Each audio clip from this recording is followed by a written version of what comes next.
하나님께서 이스라엘 백성들에게 율법을 주셨습니다. 이 율법을 가지고 하나님의 뜻을 알고 신실하게 살게 하려는 게 하나님의 의도였습니다. 그러나 이스라엘은 이 율법을 가지고 오히려 하나님의 뜻을 거슬렸습니다. 그러자 하나님께서 그 다음으로 이스라엘 백성들에게 예언을 주셨죠. 이 문자적인 율법을 가지고 제대로 하나님의 뜻을 알지 못하니까 이제 예언자의 입술을 통해서 하나님의 말씀을 듣고 그 뜻을 제대로 알라는 그 하나님의 마음이었던 것이죠. 그런데 이스라엘은 이 예언의 말씀을 듣고도 하나님의 뜻을 알지 못합니다. 그래서 이제는 그 다음으로 묵시를 주십니다.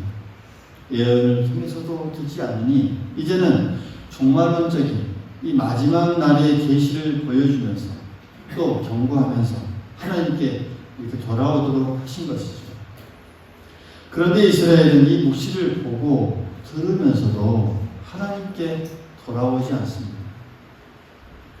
이 같은 율법 또 예언, 이 묵시는 이 모두 다 하나님께로부터 이 사람에게, 인간에게, 이 땅에게 주어진 것들이죠. 그리고 이것들과는 조금 다른 이 하나님의 계시가 이 그들에게 주어집니다. 다양한 사람들과 이렇게 살아가는 이 세상에서 다양한 이 어떤 이 환경과 상황 속에서도 이 하나님의 백성들이 더 하나님을 잘 믿고 따르게 하도록 하기 위해서 이 계시, 또 다른 계시가 주어지는데 그게 이 지혜입니다. 지혜를 주신 것이죠. 지혜의 말씀을 주신 것이죠. 이 지혜를 가지고 이스라엘이 이제는 더 나은 행복한 삶을 살기를 원하셨던 것입니다. 이 지혜는 그 속에 담긴 그 하나님의 뜻을 알고 그 뜻대로 살아가는 것이 그 무엇보다도 중요합니다. 이렇게 만약 하나님의 뜻을 모른 채 그냥 이 사람의 이 뜻에 따라서만 그것이 사용된다면 그 지혜는 어떤 세속적인 수단밖에 되지 않기 때문입니다. 그래서 지혜는 그 무엇보다도 하나님을 경외하는 데서부터 나오는 그 지혜가 되어야 합니다. 하나님을 경외하지 않고 얻어지는 또 행해지는 지혜는 아무리 명철하고 총명하다 할지라도 하나님의 지혜는 아닌 것이죠. 그저 사람의 지혜일 뿐입니다. 그래서 성경에서 말하는 그 지혜를 우리가 가지게 되면 우리는 하나님의 지혜를 가지게 되는 것이 됩니다. 결국 이 하나님의 뜻을 알게 되고 더 나은 그런 풍성한 삶을 살게 된다는 것이죠. 이전에 알지 못했던 것을 알게 되고 그러다 보면 하나님의 뜻에 더 근접하게 되고 가깝게 된다는 것이죠. 하나님의 지혜를 알게 됐습니다. 따라서 지혜를 가지기 이전과 이후가 이제는 철저하게 확실하게 달라지는 그 모습으로 변하게 됩니다. 그런 변화가 일어나는 것이죠. 하나님의 지혜를 가졌을 때입니다. 그러니까 이스라엘에게 이 지혜는 처음에는 하나님을 경외하는 그 지혜였을지는 몰라도 이 나중에 시간이 흐르면서 철저하게 인간적인 이 자기 중심적인 지혜로 변하게 됩니다.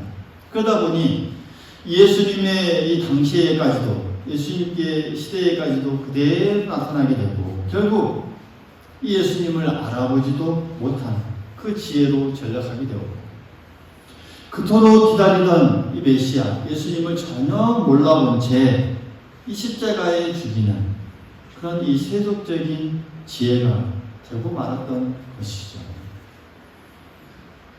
그래서 이 지혜라고 하는 것, 하나님의 이 지혜를 갖는 것, 이 무엇보다도 우리에게 중요합니다. 이 지혜에 관한 이야기를 여러분에게 한 가지 드리려고 합니다. 어느 목수가 이 전기톱으로 열심히 나무를 자르고 있습니다. 그때 이 목수의 아들이 딸깍딸깍하는 그 시계를 가지고 놀다가 그만 이 톱밥 더미 속에 그 시계를 떨어뜨리고 맙니다. 이 아들은 어지럽게 널린 이 톱밥 더미를 뒤지기 시작합니다. 시계를 찾으려고. 그러다가 바닥만 어지럽혔던 좀처럼 이 시계를 찾을 수가 없었습니다. 이 아들의 행동을 옆에서 주시하다가 이 목수는 이 아들 곁으로 다가갑니다. 그러면서 아들아, 급할 때일수록 당황하지 말고 마음을 차분하게 가라앉히렴. 그러면 해답이 떠오른다 라고 말하면서 이제 나를 한번 따라서 해보라 라고 합니다. 이 목수는 전기톱을 다 끄고 그러면서 무릎을 꿇은 채 조용한 이 목재소 이 마룻바닥 귀를 하다 대면서 귀를 기울입니다. 아들도 이 아버지를 따라서 합니다. 그러자 아주 이 가까운 톱밥 속에서 소리가 들립니다. 똑딱 똑딱 시계 소리였던 것이죠. 그것은 시계 소리였습니다. 아들은 잃어버린 그 시계를 그 행동을 통해서 쉽게 찾을 수 있었습니다. 지혜는 여러분 이와 같습니다. 마찬가지입니다. 우리가 시련이나 어떤 어려움이 부닥쳤을 때에 세상의 소리를 다 끊고 하나님의 소리에 이 귀를 기울여야 한다라는 것 우리에게 가르쳐주고 있습니다. 그러면 우리가 똑딱똑딱하는 그 해결의 음성이 우리에게도 선명하게 들릴 수 있다는 그런 말씀입니다. 세상의 소리를 다 끊고 나에게 들려오는 이 잡음의 소리를 다 끊고 세상의 생각이나 내 인간의 생각들을 다 끊고 하나님께 귀를 기울이는 것, 그것이 바로 이 지혜를 발견하는 그 출발점입니다. 우리 모두 기억할 수 있기를 간절히 소망하겠습니다. 성경에 보면 이렇게 살아갔던 인물들이 있습니다. 이렇게 세상의 소리를 다 끊고 그 순간, 어려운 순간에 하나님께 귀를 기울이고 그 하나님께서 주시는 그 지혜를 통해서 세상에서 하나님의 뜻을 펼쳐나갔던 그 믿음의 사람들, 오늘 이 믿음의 사람들을 몇 사람 우리가 살펴보겠습니다. 먼저는 욥이 있습니다. 이 욥은 우리가 잘 알죠. 재앙으로 인해서 모든 재산이 다 잃게 됐죠. 가축도 잃게 되고 집도 잃게 되고 심지어는 자녀들까지 다 잃게 됩니다. 얼마나 어렵고 얼마나 고난의 순간입니까? 그의 이런 이 하나님께 대한 섭섭한 이 감정을 이 욥기서에 보면 이렇게 표현하고 있습니다. 하나님이 나를 진흙 가운데 던지셔 나를 티끌과 재 같게 하셨구나. 내가 주께 부르짖으나 주께서 대답하지 아니하시오니 내가 섰사오나 주께서 나를 돌아보지 아니하시나이다. 주께서 돌이켜 나를 잔혹하게 하시고 힘있는 손으로 나를 대적하시나이다. 나를 바람 위에 들어 불려가게 하시니 무서운 힘으로 나를 던져버리셨나이다. 이 욥기서 30장에 보면 이렇게 자신의 감정을 이렇게 표현하고 있습니다. 그러면서 이 중간에 보면 또한 자신의 이 시세를 또한 한탄하는 그의 모습을 볼 수가 있습니다. 성경에 보면 이렇게 표현하고 있죠. 내가 복을 바랐더니 화가 왔고 광명을 기다렸더니 흑암이 왔구나. 내 마음이 들끓어 고요함이었구나. 환난 날이 내게 임하였구나. 나는 햇볕에 쬐지 않고도 검어진 피부를 가지고 있으며 회중 가운데서 서서 도움을 부르짖고 있느니라. 나는 이리의 형제요 타조의 벗이로구나. 나를 덮고 있는 이 피부는 검어졌고 내 뼈는 열기로 말미암아 탔구나. 내 수금은 통곡이 되었고 내 피리는 애곡이 되었구나. 라는 이 표현. 여러분, 이 듣기만 해도 이 욥의 심정이 어떤지 우리가 짐작할 수 있습니다. 그의 이 시세가 어떠한 상황이었는지를 우리가 짐작할 수 있습니다. 욥은 이 자신이 이 당한 이 고난에 대해서 이 자신의 실세에 대해서 매우 비관적이었습니다. 그래서 한탄하며 나아갑니다. 하지만 이 욥이 그 고난의 끝에서 결국은 하나님께 귀를 기울입니다. 그러니까 세상에 이 주위에 친구들이 말하는, 심지어는 부인이 말하는 그 소리까지, 저주하는 소리까지 소리를 끊고 이제는 하나님의 소리를 듣기 시작합니다. 여기서 하나님의 이 지혜를 얻게 되는 것이죠. 하나님께서 주시는 그 지혜를 가지게 됩니다. 그러면서 그 후엔 이 욥에게는 이제 하나님을 귀로 들을 뿐만 아니라 내가 눈으로 뵐 수 있는 그 영광스러운 지혜를 그가 갖게 됩니다. 그러면서 이렇게 욥은 고백하죠. 욥기서 42장 5절에 보면 내가 주께 대하여 귀로 듣기만 하였사오나 이제는 눈으로 주를 배웁니다. 할렐루야. 정말 귀로 듣는 것뿐만 아니라 눈으로 볼 수 있는 그 지혜를 그가 가질 수 있었던 것이죠. 지혜가 주는 그 놀라운 변화입니다. 두 번째 인물은 하박국 선지자입니다. 하박국 선지자 당시 이스라엘은 이 바벨론으로부터 강포를 당하고 포로로 끌려가는 큰 어려움을 겪습니다. 그래서 이 선지자인 그는 그 백성을 위해서 하나님께 기도합니다. 그러나 응답이 오지 않습니다. 어디를 둘러보아도 도움이 될 만한 것이 보이지 않습니다. 이스라엘의 구원자이신 하나님께서 아무런 대답도 하지 않습니다. 이때의 심정을 이 하박국서 1장 2절에 보면 이렇게 말하고 있습니다. 여호와께 내가 부를 지어도 주께서 듣지 아니하시니 내가 어느 때까지입니까? 내가 강포로 말미암아 외쳐도 주께서 구원하시지 아니하시나이다 라고 이렇게 자신의 심정을 토로합니다. 그러니까 하나님 그렇게 도와달라고 부르셨는데 언제까지 들어주지 않으시렵니까? 폭력이 일어나고 있다라고 그렇게 외쳤는데도 어찌하여 구해주시지 않으십니까? 이렇게 표현하고 있습니다. 그러한 위급한 순간에서 이 하박국 선지자는 그런 이 고백과 토로를 하면서 귀와 눈을 하나님께로 향하게 됩니다. 서서히 기도하면서요. 그러면서 하나님께 향하고 또 향합니다. 그러면서 그의 이 심정이 이제는 점점 변합니다. 그 변하는 심정을 하박국서 보면 2장 20절에 보면 이렇게 표현하고 있습니다. 오직 여호와는 그 성전에 계시니 온 땅은 그 앞에서 잠잠할지니라 하십니다. 하나님께서 들려주시는 그 지혜의 말씀을 그가 깨닫게 되는 것이죠. 여호와는 그 성전에 계시니 온 땅은 그 앞에서 이제는 잠잠하라. 하박국 선지자는 민족이 당하는 그 고난과 문제에 대해서 선하신 하나님께서 반드시 이 문제를 해결해 주실 거라는 그 믿음을 가지고 기도하고 또 하나님을 향하고 세상의 모든 소리씨를 다 끊고 이제 하나님께 귀를 기울이며 나아갑니다. 그 기도의 끝에서 하박국은 이 지혜를 얻게 됩니다. 하나님을 향해 귀를 기울였던 그에게 이제는 하나님의 소리를 듣습니다. 그러니까 하나님의 지혜를 얻게 되는 것이죠. 그리고 그 지혜를 가지고 하나님을 생각해 보니 찬양이 나옵니다. 찬양할 수밖에 없습니다.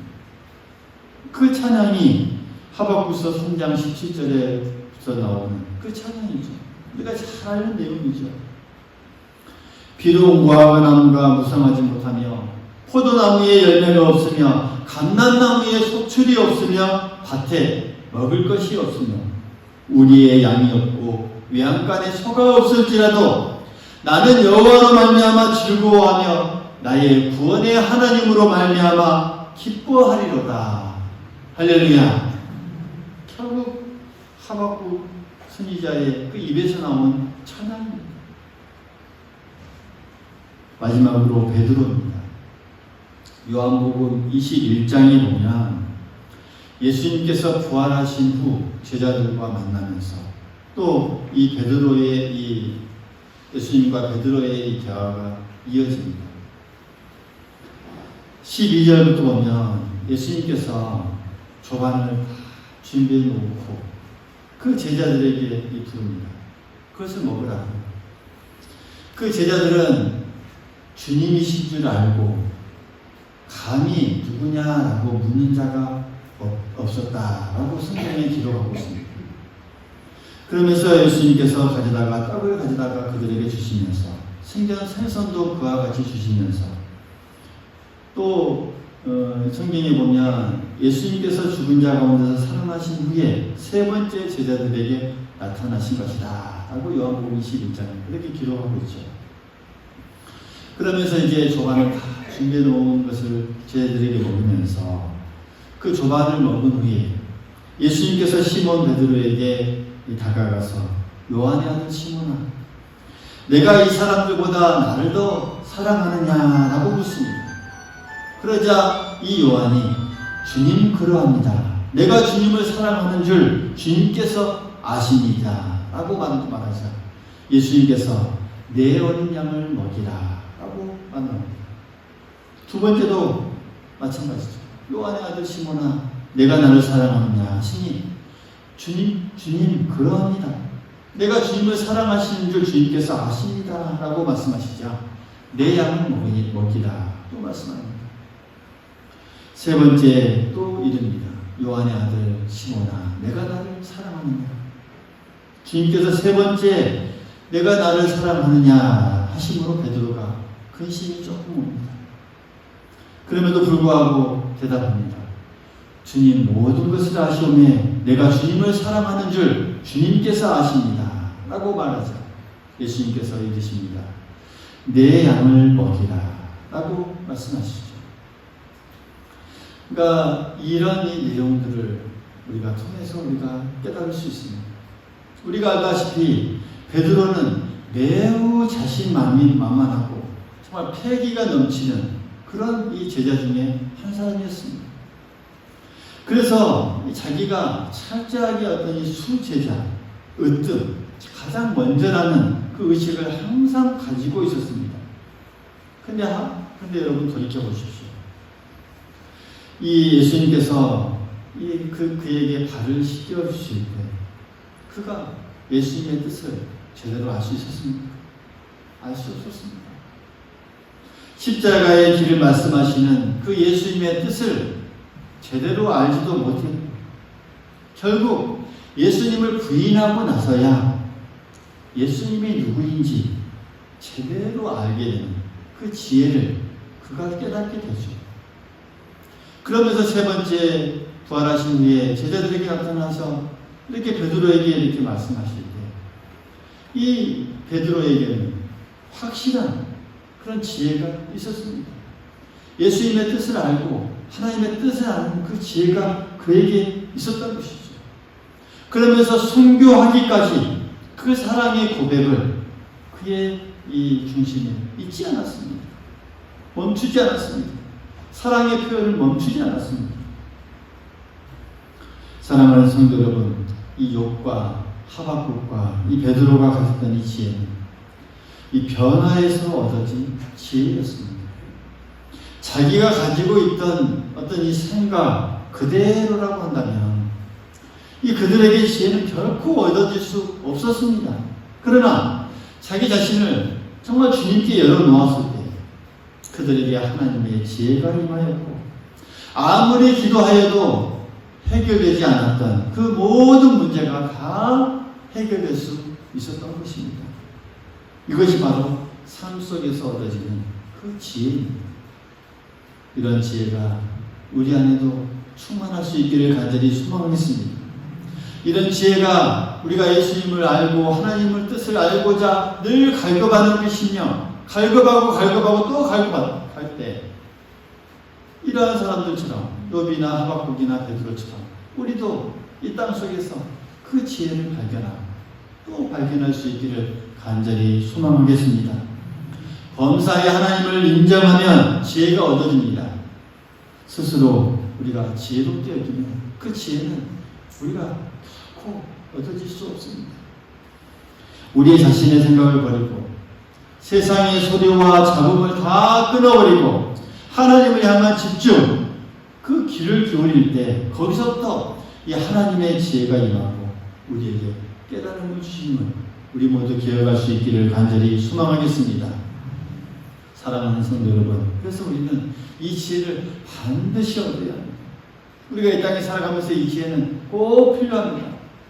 하늘 나라 가는 그날까지 우리가 이 땅을 정말 소망을 품고 늘 한 걸음 한 걸음 걸어가기 위해서는 이 지혜가 꼭 필요합니다.